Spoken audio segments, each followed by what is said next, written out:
Ayaw mo kahadlok mangayo og dugang legal advice or legal guidance, no? Pwede ka mo duol sa public attorney's office kung walang-wala jud ka, ikaw gid kay indigent gid ka, kung kamo na biktimaan ni no kay mga dagko kay nga interest, unconscionable interest, pwede kayo mo mohangyo og judicial reduction of interest sa court na siya.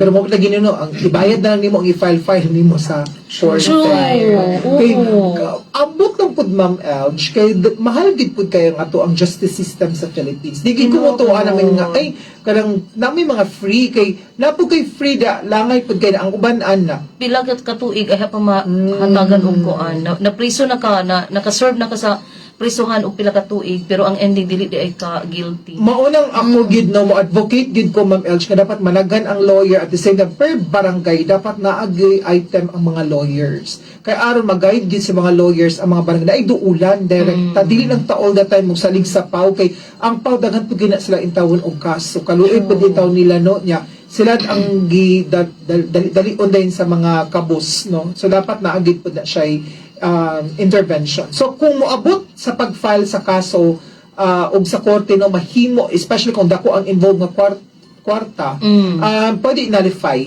ang weekly interest kay dako man kitong 10%. I-impose na lang ang legal interest nato nga which is 6% per annum og i-credit ta na niyang nabayran ngadto sa principal. Kay usually na ang dako na kay na siya nakabayad na gid siya sa principal, ma'am.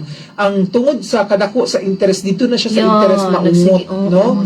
So importante masabta nato diri no nga one ang balaod dili para sa pagpautang lang, no?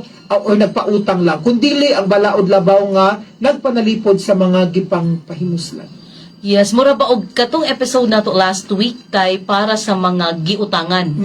Katong nagpautang, pero this time kani nga Nangutang. kang Maya protection para sa So gibalance sa gid pud nato Doc Yes. Elge no kay di ba naging nga ka-unfair ba no ikaturo man gid nangutang ang gi-discuss so wala na to siya gi-single out